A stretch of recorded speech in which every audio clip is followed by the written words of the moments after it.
வணக்கம் நண்பர்களே. கிருஷ் தான் வந்து மனோஜோட குழந்தைன்னு மீனாவும் முத்துவும் வந்து சந்தேகப்படுறாங்க.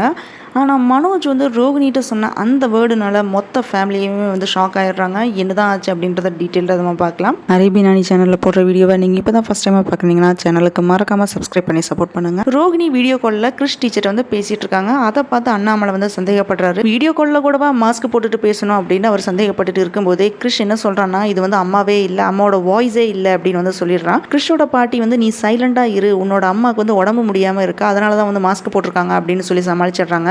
அந்த டைமில் ரோகிணிக்கு வந்து வாய்ஸ் கொடுத்துட்டு இருந்த வித்யாவுக்கு வந்து இருமல் வருது. அப்போ ரோகிணியும் வந்து இருமல் வர்ற மாதிரி வந்து நடிக்கிறாங்க.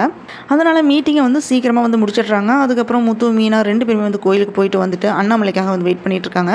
அப்போ கிருஷ்ணும் உன்னோட பாட்டியும் வந்து வர்றாங்க. கிருஷ்ணன் வந்து முத்து மீனாவையும் பார்த்த உடனே கூப்பிட்றான். அவங்க வந்து சாக்லேட் கொடுத்துட்டு பொட்டு வச்சு விடுறாங்க. கிருஷ் என்ன சொல்கிறான்னு பார்த்தீங்கன்னா, வீடியோ காலில் வந்தது எங்கள் அம்மா மாதிரியே இல்லை, மாஸ்க் போட்டுட்டு இருந்தாங்க அப்படின்னு வந்து சொல்கிறான். இவன் இந்த மாதிரி சொன்ன உடனே முத்துக்கும் மீனாவுக்கும் வந்து டவுட் வருது. அதுக்கு கிருஷோட பாட்டி வந்து சமாளிச்சிடுறாங்க. அதுக்கப்புறம் முத்து வந்து கிருஷ்ணவா ஹோட்டலுக்கு போய் சாப்பிடலாம் அப்படின்னு வந்து கூப்பிட்றான். கிருஷ்ணும் வந்து ஹாப்பியாக வரான். ஆனால் கிருஷ்ணோட பாட்டி என்ன சொல்கிறாங்கன்னு பார்த்தீங்கன்னா, இவனோட அம்மா வந்து வெளியே எங்கேயுமே சாப்பிடக்கூடாது அப்படின்னு வந்து சொல்லியிருக்கா அப்படின்னு சொல்லிட்டு அங்கேருந்து கிருஷ்ண வந்து கூட்டிகிட்டு போயிடுறாங்க. அதுக்கப்புறம் முத்துவும் மீனாவும் வந்து பேசிகிட்டு இருக்காங்க. மீனா என்ன சொல்கிறாங்கன்னா, இதில் ஏதோ ஒரு குழப்பம் இருக்குது, கிருஷ் அம்மா யாருன்னு நான் கண்டுபிடிச்சிட்டேன், அது ஜீவா தான் அப்படின்னு வந்து சொல்கிறாங்க. கிருஷ்ணோடப்பா உங்கள் அண்ணன் தான் அப்படின்னு சொன்ன உடனே முத்து வந்து ஷாக் ஆகுறான். ஆனால் அதில் ஒரு விஷயம் இடிக்குதே, ஜீவாவும் மனோஜும் 2 பேருமே 2 வருஷம் தானே வந்து பழகினாங்க, 1 வருஷம் சேர்ந்து வாழ்ந்தாங்க அப்படின்னு வந்து சொல்லியிருக்காங்க. ஆனால் கிருஷ்க்கு வந்து 7 வயசு ஆகுதே, அப்புறம் எப்படி அப்படின்னு முத்து கேட்குறான். அதுக்கு மீனா என்ன சொல்கிறாங்கன்னா, அதுக்கு அவங்க வந்து உண்மையை வந்து சொல்லாமல் இருந்திருக்கலாம், வெறுமே லவ் பண்ணுறதுக்காகவா 27 லட்சத்தை தூக்கி கொடுத்துருப்பாரு, குழந்தைக்காக தான் கொடுத்துருப்பாரு அப்படின்னு வந்து சொல்கிறாங்க. அதனால தான் கிருஷ்ணை வந்து வீட்டுக்கு கூட்டிகிட்டு வந்தப்போ எல்லாமே அவர் வந்து கிருஷ்ணுக்காக சப்போர்ட் பண்ணினார் அப்படின்னு சொன்ன உடனே முத்துக்கு வந்து டவுட் வருது. நைட்லேயும் இதையே வந்து முத்துவும் மீனா வந்து யோசிச்சுட்டு இருக்காங்க. ஸ்ருதி வந்து ஃபோனை பார்த்துட்டே வந்து விஜயா மேலே வந்து மோதிடுறாங்க. அதுக்கு விஜயா வந்து என்ன சொல்கிறாங்கன்னா, எப்போ பார்த்தாலுமே நீ ஃபோனை தான் வந்து பார்த்துட்டே இருப்பியா அப்படின்னு வந்து திட்டுறாங்க. அதுக்கு அண்ணாமலை என்ன சொல்கிறாருன்னா, இப்போ எல்லாமே ஃபோன் மூலமாக தான் நடக்குது, உலகமே அவ்வளோ முன்னேறி போயிட்டு இருக்கு, இன்னைக்கு ஸ்கூலில் அந்த கிருஷ் பையனோட அம்மா வந்து வீடியோ காலில் வந்தாங்க அப்படின்னு எல்லார்ட்டையுமே வந்து சொல்கிறாரு. அதோட வீடியோ காலில் கூட மாஸ்க் போட்டுட்டு வந்ததை பற்றியும் வந்து சொன்ன உடனே அதுக்கு மனோஜ் என்ன சொல்கிறான்னா, வெளிநாட்டில் எல்லாமே அப்படி ரூல்ஸ் இருக்கலாம், அதனால கூட அவங்க வந்து அப்படி செஞ்சுருக்கலாம் அப்படின்னு இப்படியே வந்து நிறைய விஷயத்துக்கு வந்து மனோஜ் வந்து பேசிகிட்டே இருக்கான்.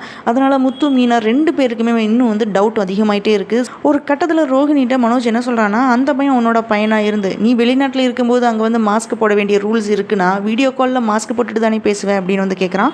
இதை கொஞ்சம் கூட எக்ஸ்பெக்ட் பண்ணாத ரோஹிணி வந்து ஷாக் ஆகிடுறாங்க. அப்போ முத்துவும் மீனாவும் குழப்பத்தில் வந்து இருக்காங்க. அப்போ விஜயா வந்து என்னடா பேசுகிற அப்படின்னு வந்து கோவப்படுறாங்க. அதுக்கு ரோஹிணி என்ன சொல்கிறாங்கன்னா, அடுத்தவங்களை பற்றி இந்த டைமில் நம்ம வீட்டில் எதுக்காக பேசணும், அந்த பொண்ணோட சிச்சுவேஷன் என்ன இருந்துச்சோ அது நமக்கு தெரியாது, அதனால் அடுத்தவங்களை பற்றி நம்ம பேசணும்னு தேவையில்லை அப்படின்னு நினைக்கிறேன் அப்படின்னு சொல்லிட்டு மனோஜ் ரோஹிணி வந்து அங்கேருந்து கூட்டிகிட்டு போயிடுறாங்க. அதுக்கப்புறம் மீனாவும் தனியாக உட்காந்து யோசிச்சுட்டு இருக்காங்க. அப்போ மீனா என்ன சொல்கிறாங்கன்னா, எனக்கு டவுட் வந்து அதிகமாயிட்டே இருக்குது, உங்கள் அண்ணா மனோஜ் தான் கிருஷோட அப்பான்னு எனக்கு கன்ஃபார்மாக தெரியுது அப்படின்னு மீனா சொல்கிறாங்க. அதுக்கு முத்து வந்து நிறைய டவுட் வந்து கேட்டுகிட்டே இருக்கான். ஃபைனலாக வந்து ரோஹிணி தான் பாவம், மனோஜும் ஜீவாவும் சேர்ந்து ரோஹிணி வந்து ஏமாத்துறாங்க அப்படின்னு மீனா வந்து சொல்லிட்டு இருக்காங்க. இப்படி தான் வந்து எபிசோட் வந்து முடிஞ்சிருக்கு. ரோஹிணி வந்து அவாய்ட் பண்ண முடியாதனால மார்வேஸ்த்தில் பேரண்ட்ஸ் மீட்டிங்க்கு வரப்போய் மனோஜ் லாஸ்ட்டில் நீ தான் அந்த பையனோட அம்மா இருந்தா இதை தான் பண்ணியிருப்பேன் அப்படின்ட்டு சொல்கிற அளவுக்கு வந்துடுச்சு. ஒரு நாள் இல்லைன்னா ஒரு நாள் எல்லா உண்மையும் வெளியே வரும். அப்போ கிருஷ் வந்து யாரோட பையன் அப்படின்றது தெரிஞ்சிடும். இப்போ மீனா சொல்கிற மாதிரி இருக்குமோ அப்படின்னு டவுட்டாகவும் இருக்குது. இவ்வளோ நாளாக கிருஷ் வந்து ரோஹிணியோட பையன் தான் அப்படின்னு நினச்சிட்டு இருந்தோம். இப்போ என்னடானா புதுசாக வந்து மூவ் ஆகிட்டு இருக்கு. என்னதான் நடக்க போகுதோ அப்படின்றது தெரியல. நிறைய ட்விஸ்ட் மேலே ட்விஸ்ட்டாக வந்து போயிட்டே இருக்குது. இந்த வீடியோ பிடிச்சிருந்தனா லைக் பண்ணுங்கள், ஷேர் பண்ணுங்கள், சப்ஸ்கிரைப் பண்ணி சப்போர்ட் பண்ணுங்கள்.